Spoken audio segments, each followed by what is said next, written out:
Alors, voilà, donc nous, on va commencer, comme je vous disais un peu plus tôt, avec le dossier très particulier de Fukushima. Alors, ça, c'est un dossier qui continue d'évoluer, comme je vous disais, et puis malheureusement, dans les médias, ben, on refuse de vous en parler catégoriquement, et puis on prétend que finalement, il n'y a absolument rien qui se produit là-bas.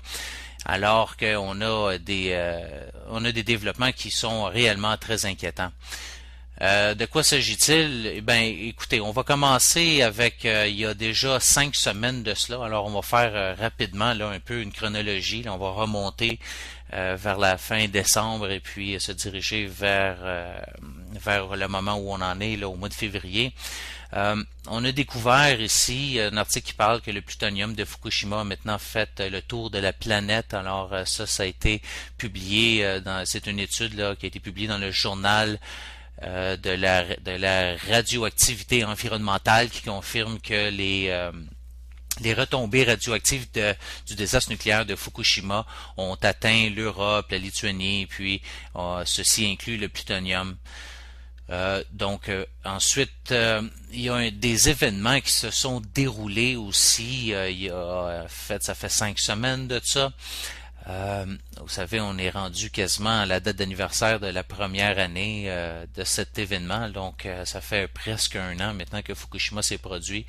Et on a continué de voir une quantité phénoménale de tremblements de terre qui ont secoué l'île du Japon et particulièrement là, très proche et directement même en dessous du complexe de Daiichi, Fukushima Daiichi, alors où c'est produit cet accident nucléaire de proportions là, réellement très très très grave.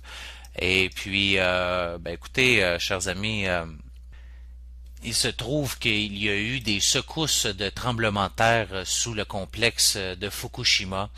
On a des informations qu'il y a eu des tremblements de terre de l'ordre de 4,2 sur l'échelle de Richter et puis ça a été rapporté par la USGS qui, en fait, elle n'avait pas ça sur ses sites. Et alors que dans les livres de Fukushima, eh bien, on avait ces tremblements de terre. Alors, il y a eu plusieurs conversations. On a vu des caméras à TEPCO qui ont manqué et puis qui, quand ils sont revenus, eh bien, on avait des lumières très très fortes qui venaient du réacteur numéro 4 qui était dans un stade très critique. Pendant quelques jours au début du mois de janvier. Et puis vous avez aussi TEPCO qui a renvoyé des courriels d'urgence aux médias concernant justement ce stade critique là, du réacteur numéro 4 après justement la nouvelle année. Alors on a eu des niveaux de l'eau qui sert au refroidissement qui ont diminué à cause de l'évaporation de celle-ci, qui normalement prenait 3 heures pour diminuer de 50 mm, alors qu'entre 2 heures et 5 heures de cette journée-là, au début du mois de janvier, elle avait descendu de plus de 240 mm à l'intérieur de 3 heures. Alors, pour vous faire une histoire courte de ça, écoutez, après un tremblement de terre, on a eu des retombées radioactives de Fukushima. Alors ça s'est produit entre le 2 janvier et le 3 janvier 2012 et puis on a eu des enregistrements de 558 becquerels par mètre carré de césium 134 et 137. Alors que les retombées totales de Fukushima au mois de novembre étaient seulement de 347 becquerels par mètre carré pour 30 jours. Alors vous savez, donc on a eu quasiment le double des retombées en seulement 2 jours au mois de janvier, qu'on en a eu au total au mois de novembre au complet. Donc, vous voyez là qu'il s'est passé quelque chose à Fukushima et puis certains ont suspecté avec plusieurs évidences à l'appui qu'on aurait peut-être assisté à des explosions souterraines ou une certaine réaction nucléaire. On ne sait pas trop en réalité, mais sous les réacteurs, probablement à cause de ce corium, de ce matériel fondu là, qui est rentré en fusion, qui maintenant est en train de s'écouler. Maintenant que ça fait évidemment plusieurs mois que ce matériel-là n'est plus réellement en fusion, il faut se comprendre, mais sauf que avec l'eau qui circule, qui sont dans les sous-sols de ces centrales-là, de ces réacteurs, qui sont, on parle évidemment le combustible des réacteurs nucléaires qui se sont introduits, en fait, qui sont sortis des vaisseaux en fait, là, de la capsule qui enferme ce combustible-là dans les réacteurs. C'est échappé de ça. On parle d'un melt-out, melt-through puis un melt-out. Alors, on se retrouve avec du corium qui est probablement à l'extérieur du réacteur nucléaire et qui se retrouve carrément sur la dalle de béton dans les sous-sols et puis qui est en train de rentrer en réaction avec de l'eau et puis de toutes sortes de trucs. Alors, on aurait possiblement eu une de ces réactions-là. Et puis d'ailleurs, vous avez les niveaux de césium qui ont augmenté de façon très très pointue, très subite après ces tremblements de terre de la nouvelle année. Et on en a mesuré jusqu'à Chiba et d'autres villes tout autour, même jusqu'à Tokyo. Donc on se retrouve avec une situation assez particulière avec le réacteur numéro 4 qui ne contient plus d'eau. On avait évidemment les crayons de combustible qui bouillaient à ce moment-là, le 1er janvier. Le réacteur numéro 4 qui ne peut plus contenir d'eau. On a aussi réussi à faire un trou dans le réacteur numéro 2 et puis on a trouvé des niveaux de radioactivité extrêmement élevés. Donc, écoutez, il y a des milliers de ces crayons de combustible dans le réacteur numéro 4 et là, on se retrouve avec une situation là qui continue à se dégrader très rapidement. Ça, c'était dans la 5e semaine. Alors, vous avez trouvé là un tas d'articles qui vont parler et documenter ces cas-là. On parle ici, probablement un cercle de 250 kilomètres qui pourrait être évacué si le combustible de la fameuse piscine et puis du réacteur numéro 4 venait qu'à fondre. Alors vous avez cette piscine qui est en train qui ne contient plus finalement son eau et qui est en train de verser sur le côté. Alors ça, c'est une situation qui est très grave. Vous devez comprendre qu'on a 1535 assemblages de crayons de combustible. Ça, c'est un scénario qui est très catastrophique. Dans le cas, on se retrouvait avec la fameuse piscine de combustible utilisée là, qui était dans le bâtiment numéro 4. Et on risque de voir ce truc-là soit s'écrouler sur le sol ou de se réchauffer à un point critique parce que, chers amis, on n'est plus capable de refroidir ce matériel-là, étant donné que on n'est pas capable de le contenir. Alors, vous comprenez la situation, on n'est pas capable de contenir l'eau pour refroidir le combustible. Et puis, rien ne va plus à Daiichi. D'ailleurs, ça, c'est cette semaine qu'on apprend ça. Il y avait le gouvernement du Japon qui avait décrété un arrêt à froid. Alors, il y a quelques semaines, on avait dit, oui, tout va bien à Daiichi, Fukushima. On a opéré un arrêt à froid. Et puis, pas longtemps après que le gouvernement japonais et puis TEPCO ait déclaré une telle affaire, on se retrouve encore en face d'une catastrophe incontrôlable. Depuis début janvier 2012, l'inquiétude grandit à nouveau car la température monte et puis malgré une injection d'eau beaucoup plus importante dans le réacteur numéro 2, la température pourrait atteindre aujourd'hui, selon le Fukushima Diary, 90 degrés Celsius. Et puis, on doit savoir qu'un arrêt à froid, selon les autorités japonaises, n'a lieu qu'à partir du moment où la température est inférieure à 80 degrés Celsius. Alors, on a les autorités locales de Fukushima qui demandent à TEPCO de fournir des informations heure par heure, preuve que l'inquiétude est vive dans cette montée de température brusque. Alors, on a d'ailleurs aussi selon Ioraki Koide de la NSC, qui est la Commission de sécurité nucléaire japonaise, qui procéderait actuellement à la distribution de pastilles d'iode stables auprès de la population non évacuée située dans un rayon de 30 km, voire 50 km autour de la centrale accidentée. Donc, il semble qu'une brusque montée de la radioactivité ait précédé cette montée de température. Donc, la situation redevient donc critique à Fukushima. Mais ce n'est pas que l'unité 2 qui a des soucis. Vous avez l'unité 3 qui a montré des signes extérieurs d'activité, comme un panache de fumée ou de vapeur qui s'élève au-dessus de la ruine le 7 février 2012. Et puis vous avez des vidéos dans un article que je vous invite à aller trouver. D'ailleurs, il va être à la une de Sans Papier aujourd'hui même, en ce lundi, qui s'appelle Ça chauffe à Fukushima. Alors allez voir les vidéos qui sont disponibles. Vous allez voir les montées de fumée qui s'échappent. Et puis ensuite, on voit l'unité 4 avec sa piscine qui fuit, a fait aussi une belle démonstration de réchauffement subi le 6 février 2012. Alors, vous avez différentes sources à aller visiter. Donc, voyez le réacteur numéro 2 de Fukushima Daiichi qui chauffe de plus en plus, approche de la limite fixée par les Japonais pour l'arrêt à froid. Donc, on voit que la température de l'unité du réacteur numéro 2 n'est toujours pas maîtrisée par TEPCO comme prévu. TEPCO stoppera son dernier réacteur nucléaire encore en production le 26 mars d'ailleurs. Un tas de liens à les consulter. Ensuite, vous avez des nouvelles fuites qui sont apparues un peu partout là sur le réseau de refroidissement. Donc, vous voyez là, on a une situation qui s'en vient de plus en plus hors de contrôle. Donc, allez voir ça, là, ça vaut la peine de constater ces trucs-là par vous-même. Vous allez avoir plusieurs articles que je vais mettre en ligne pour vous. On a en Lituanie où on a trouvé des radionucléides qui probablement on pensait en réalité qu'elles venaient de Tchernobyl, mais qui venaient en réalité de Fukushima. Et puis, écoutez, là, ça déjà, ça fait déjà pas mal de nouvelles que les grands médias auraient dû vous rapporter, mais ne l'ont pas fait. Ensuite, écoutez, on a trouvé d'autres trucs assez spéciaux. On a retrouvé des résidus jaunes métalliques. Alors, on parle ici de fort possiblement là, de ce combustible nucléaire qui est en train de s'échapper tout simplement des bâtiments de Fukushima. Il se retrouve autour.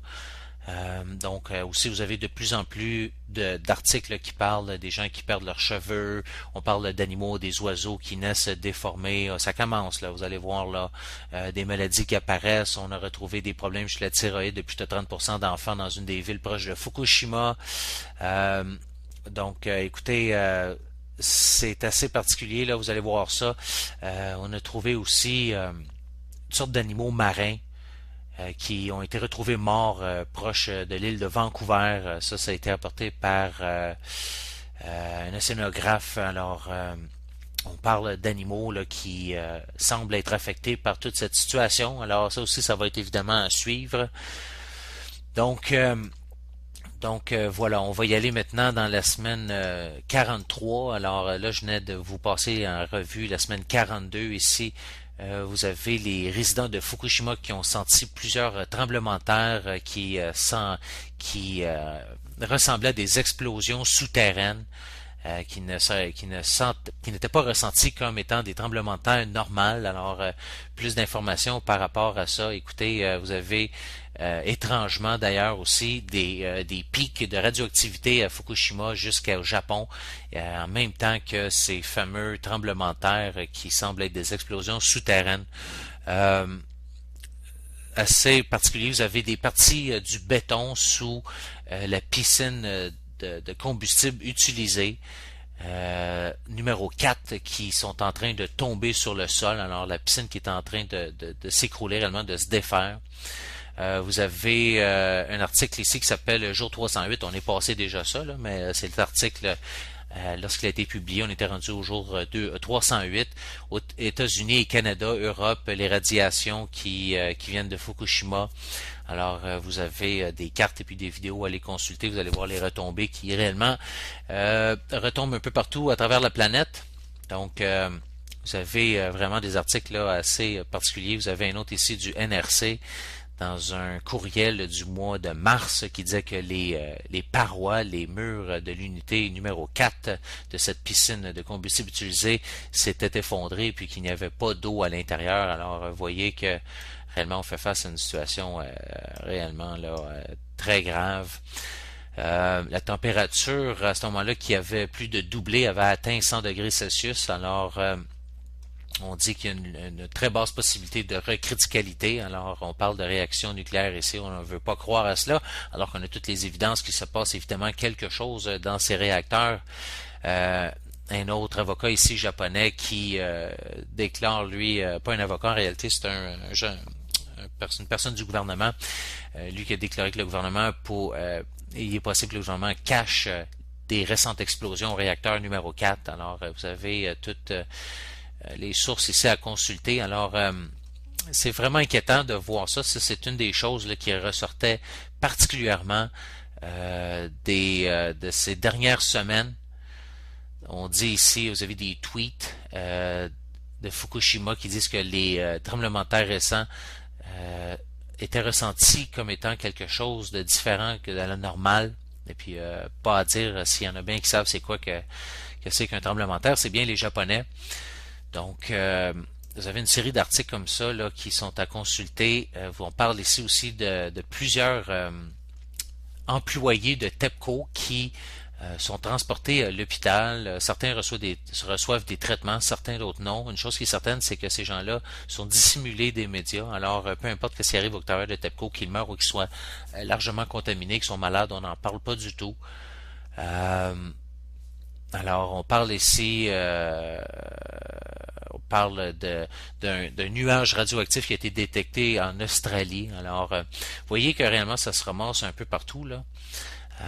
Ensuite, attendez un peu, je vais regarder ça. Là, on va sauter à la semaine 44. Alors, dans la semaine 44, qu'est-ce qu'on avait? On avait un autre article ici qui parle de ces radiations de Fukushima qui s'étendent à la planète en entier. Alors, ça, c'est l'université de Berkeley en Californie qui a détecté des niveaux de césium dans le lait de la région de San Francisco au-dessus des limites de l'EPA et qui était même plus élevé qu'il y a 6 mois. Alors, vous avez aussi la télévision publique finlandaise qui a déclaré que le césium de Fukushima avait été détecté dans le lichen et puis les champignons et même dans les bois des cerfs et puis des chevreuils et ainsi de suite.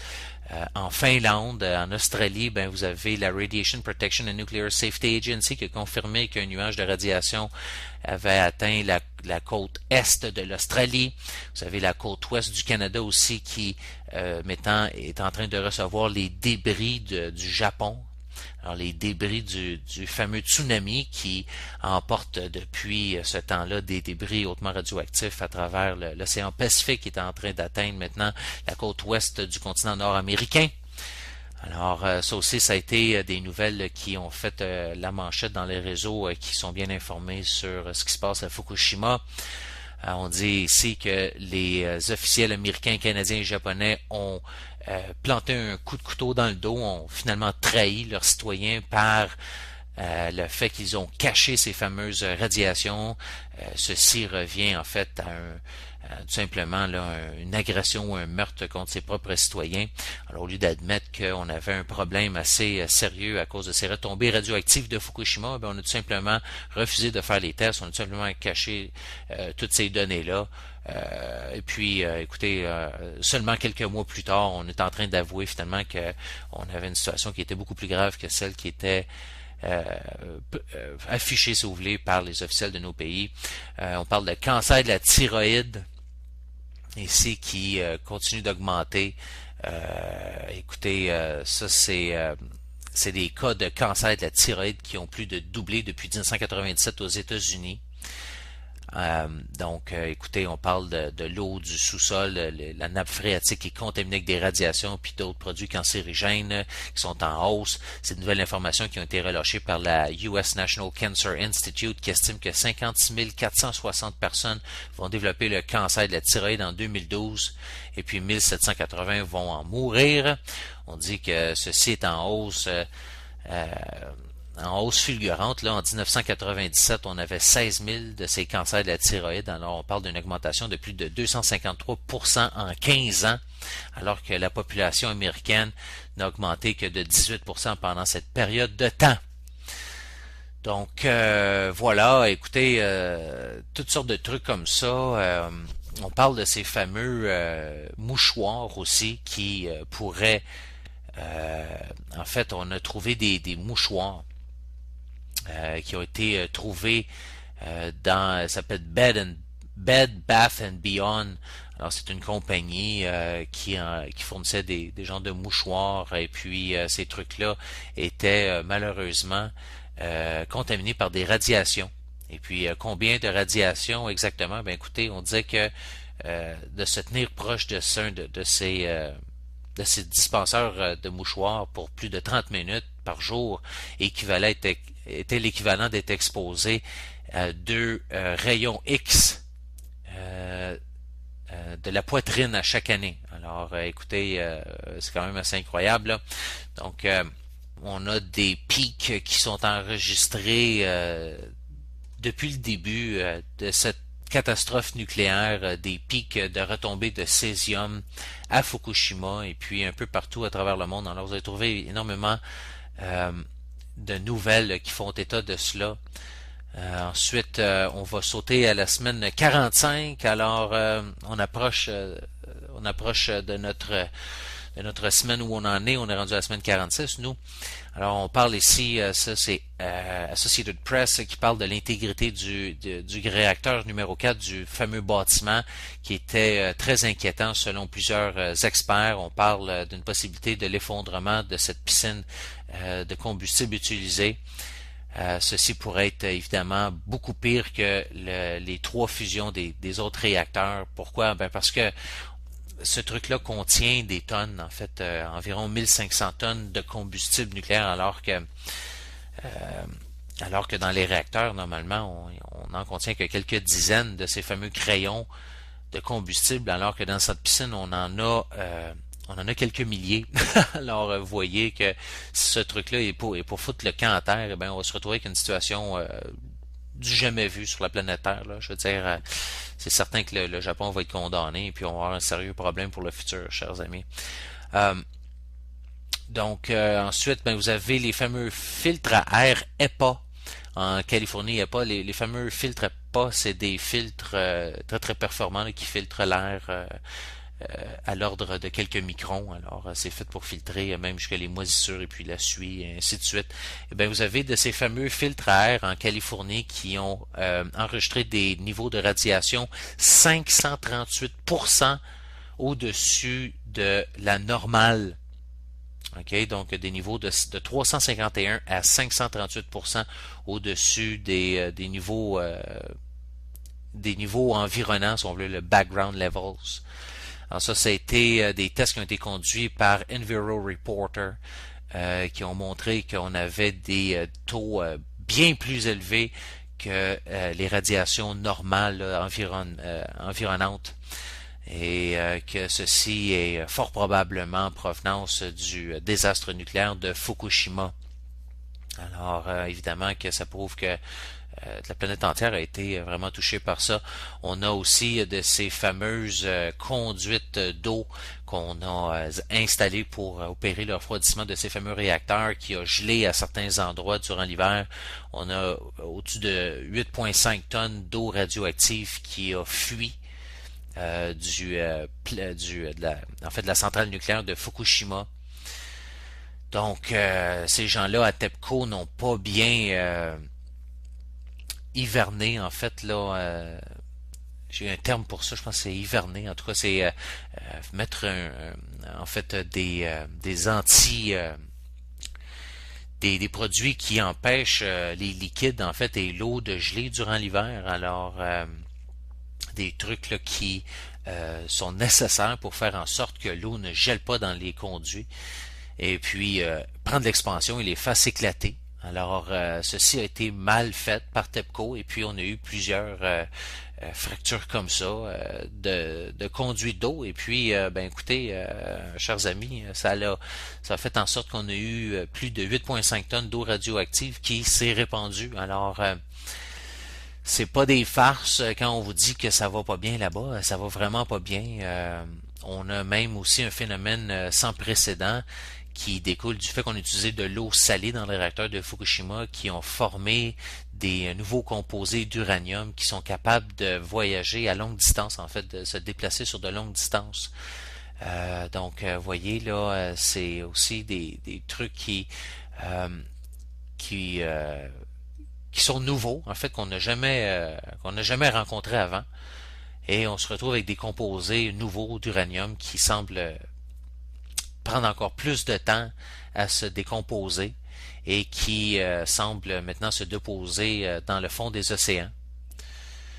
Il n'y a absolument aucune donnée sur la rapidité à laquelle ces groupes de peroxyde d'uranium vont se briser, en fait se défaire dans l'environnement et puis se décomposer. Donc, toutes sortes de trucs comme ça. Vous avez TEPCO qui a annoncé aussi que la radiation émise par Fukushima est 70 millions de becquerels par heure. Alors, ceci est en augmentation. On avait 12 millions le mois dernier. Alors, vous voyez que on a un grave problème. Ça fait suite aussi aux fameux tremblements de terre dont je parlais un peu plus tôt, là, qui se sont produits au début janvier. Vous avez TEPCO qui admet d'ailleurs que les niveaux de radiation de Fukushima sont en augmentation. Vous avez un opérateur de Fukushima qui a admis qu'on avait plus de 20% d'augmentation dans ces radiations. Ça a été rapporté par GG Press, une des sources de nouvelles les plus importantes au Japon. Vous avez la Tokyo Electric Power Corporation, TEPCO, qui a rapporté une augmentation du matériel radioactif qui s'échappe des réacteurs endommagés de Fukushima. Vous voyez là une situation absolument alarmante là. On a aussi des situations de problèmes de réacteurs nucléaires aux États-Unis. D'ailleurs, très récemment, la semaine passée, je me rappelle bien, sur la côte ouest américaine, aussi dans le coin du Michigan. Alors, vous voyez, là, c'est vraiment pas une situation particulièrement intéressante, là, ce qui se passe. D'autres tremblements de terre, vous avez une augmentation ici, vous avez des graphiques là, vraiment assez énervants. Là. Vous allez voir des hausses, là, des pics de doses de radiation à travers la région de Tokyo qui ont augmenté suite au fameux tremblement de terre dont je parlais, qui a augmenté énormément, là, je veux dire. Ça, c'est bon pour la semaine 45. Écoutez, il y en a énormément. Là. Je veux dire, j'ai 58 pages de liens là, pour vous dire dans chaque semaine. Là. Et puis là, on arrive à cette semaine. Cette semaine, écoutez, ça continue. Un article très grave ici. C'est proche de la rivière Columbia à Washington. Je pense que c'est dans l'État de Washington, si je me rappelle bien, si je comprends bien. Attendez un peu, je vais essayer de voir ça. Ça s'est passé, c'est ce qui s'est passé aux États-Unis dernièrement. Écoutez, j'ai la misère à le trouver. Là, on dit à Washington, c'est parce qu'il y a l'État de Washington puis il y a la ville de Washington, mais je pense que c'est dans l'État de Washington. Anyway, écoutez, on a retrouvé plus de 89 sieverts par heure qui a été mesuré dans le sol proche de la rivière Columbia.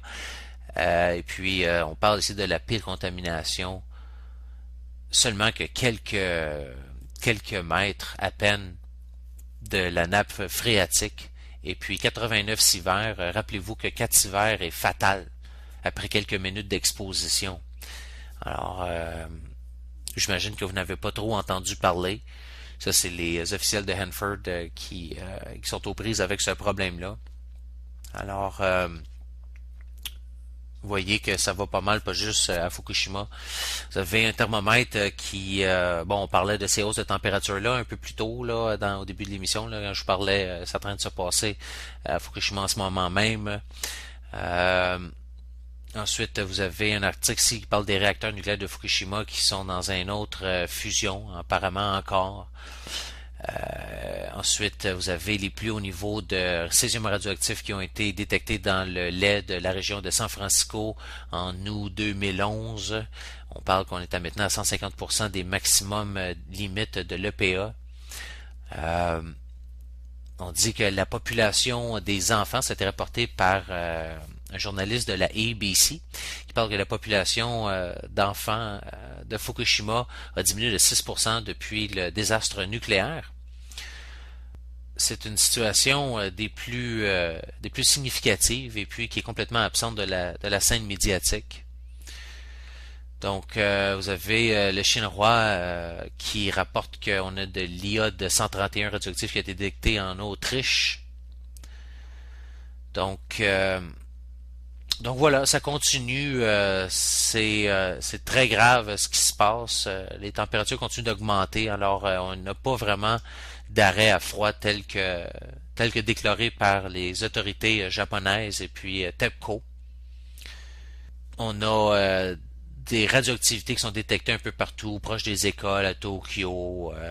Vous avez, selon Bloomberg, TEPCO qui aurait injecté de l'acide borique pour prévenir une recriticalité dans le réacteur numéro 2. Alors, vous voyez que on dit qu'il n'y a pas de problème, on est en arrêt à froid, alors que on pose des gestes concrètement qui prouvent tout le contraire, qu'on est en face d'une recriticalité dans différents réacteurs de Fukushima, ce qui veut dire que on est en train d'assister à d'autres réactions nucléaires non contrôlées. Donc, situation des plus préoccupantes, chers amis. Vous voyez plusieurs photos, des vidéos, on voit de la vapeur, de la fumée qui augmente, qui sortent du complexe de différents endroits.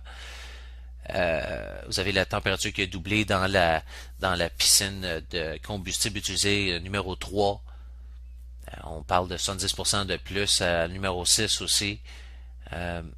Donc, vous voyez là, écoutez, je sais pas quoi dire, là, je manque de mots. Là, réellement, c'est vraiment une situation absolument déplorable. Donc, j'espère que vous comprenez un peu mieux ce qui se passe là-bas. Vous avez plusieurs cartes ici. On voit de l'eau de mer radioactive, là, l'impact que ça a eu dans l'océan, c'est que ça s'est répandu. Vous avez un journaliste japonais qui lui déclare que le gouvernement de Fukushima est en train de domper des tonnes de boue radioactive qui proviennent de la décontamination du site de Fukushima dans la rivière durant la nuit. Alors, ça va pas bien au Japon, chers amis, ça va pas bien au Japon. Vous avez les plus hauts taux de radioactivité qui ont été détectés à Aichi depuis le 14 mars. Ça, c'est dans la région du Grand Tokyo. Aussi, dans ces régions-là aussi, ça a augmenté énormément. Donc, on est au mois de février 2012, là. Okay? On s'approche là, de la date fatidique du premier anniversaire de Fukushima et puis la situation est loin d'être du contrôle. Loin d'être du contrôle.